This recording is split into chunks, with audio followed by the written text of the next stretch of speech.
Parce que Ali Bongo a été élu par le peuple gabonais qui détient la souveraineté. Et il a le devoir, l'obligation de tout faire pour que ce peuple gabonais vive bien et mieux. C'est-à-dire qu'il doit travailler pour le bien-être du peuple gabonais. Si Ali Bongo ne travaille pas pour le bien-être du peuple gabonais, il va de soi que le peuple gabonais en 2007 va sanctionner Ali Bongo et il ne sera plus président. Est-ce qu'il aime le peuple gabonais? J'ose croire que Ali Bongo aime le peuple gabonais. J'ose le croire puisque il a prêté serment. Il a dit qu'il ne trahira pas. Il est là pour travailler pour le peuple gabonais. Et il a dit quelque chose de très important. Il ne sera heureux que lorsque le peuple gabonais sera heureux. Malheureusement, les Gabonais ne sont pas heureux. Et c'est pourquoi nous voulons. Ali Bongo n'est pas heureux. Non, il devait le démontrer. Il devait démontrer qu'il n'est pas heureux. Mais apparemment, il semble être heureux de la misère, du désastre du peuple gabonais. Parce que si Ali Bongo n'était pas heureux, si vraiment il n'est pas heureux, il doit le prouver dès ce soir. Il doit prendre une décision pour trouver des solutions à tous les problèmes posés par tous les travailleurs gabonais de manière générale et par les enseignants en particulier. S'il ne le fait pas, c'est qu'il est complice de son gouvernement qui est incompétent à s'attaquer aux problèmes des Gabonais. C'est qu'il est complice pour que les Gabonais continuent à souffrir et être miséreux. Et à partir de ce moment, il tranche par rapport à sa déclaration où il a dit qu'il ne sera heureux que si les Gabonais sont heureux. Alors, de vous à moi et en très peu de secondes, en termes de conclusion, regardez bien le bureau de Raymond Dérousma, parce que je sais qu'il nous regarde de l'autre côté, il est debout. On ne peut pas l'apercevoir, mais on sait tout de même que là, il est derrière ses invités et qu'il nous regarde en ce moment. Selon vous, qu'est-ce qu'il faut dire à ce type quand on nous regarde? Nous savons qu'actuellement, le Premier ministre, nous le pensons qu'il est en train de réfléchir. Parce que nous voulons que monsieur le Premier ministre se ravise par rapport à la conduite qu'il a adoptée actuellement. Monsieur le Premier ministre gagnerait parce que constitutionnellement, il partage le pouvoir exécutif avec le président de la République. Regardez bien, parce qu'il vous constitutionnellement, monsieur Ndonsima, vous partagez le pouvoir exécutif avec le président de la République. Et ce n'est pas un point de vue. Le Premier ministre ne donne pas de point de vue. Le Premier ministre a le devoir de résoudre les problèmes des Gabonais.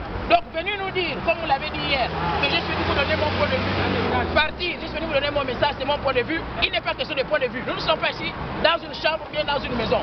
Nous avons reçu un Premier ministre qui est investi d'une autorité, celle de résoudre les problèmes des Gabonais. Donc, monsieur Ndonsima, vous devez revêtir la veste de Premier ministre pour résoudre nos problèmes.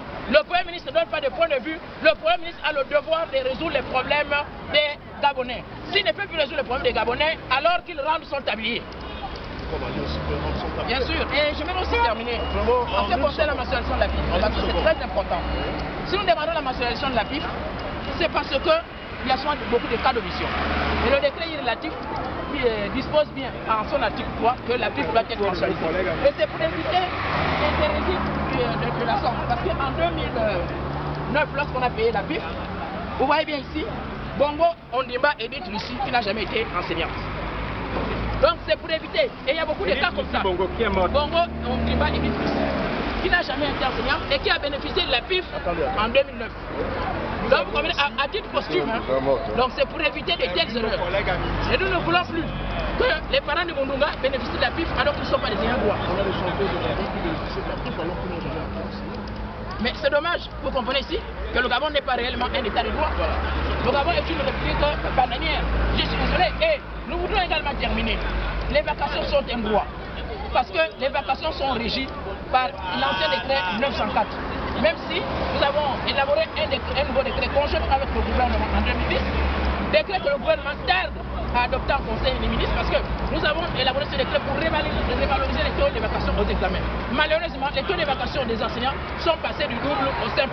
Et les enseignants, c'est comme s'ils ne travaillent pas alors que c'est dans leur droit. Aujourd'hui, le ministre commet une équipe dans les établissements pour aller duper les enseignants en leur faisant croire qu'ils viennent recenser les problèmes des enseignants. Nous disons aux enseignants de se mobiliser, de suivre le mouvement de grève et de ne même pas recevoir l'équipe dirigée par Jean-Marc Minso, l'équipe dirigée par le pasteur. Jean-Ayene Bekale. Tous ces membres-là, ce sont des hommes riches du ministère de l'Éducation nationale. Voilà, mesdames et messieurs, c'était la première partie de votre émission Les choses du pays, le thermomètre de la société, l'émission du peuple, pour le peuple et par le peuple. Nous étions là avec nos compatriotes enseignants, membres de la CONACICET, qui demandent à ce que les promesses soient tenues parce que, comme ils le disaient encore, ils l'ont remarqué et constaté avec désolation, il il y a peu de promesses qui ne sont pas souvent tenues dans notre pays. Nous nous retrouverons avec beaucoup de joie dans les départements pour parler encore d'autres revendications concernant le secteur de la communication. Merci. À tout à l'heure.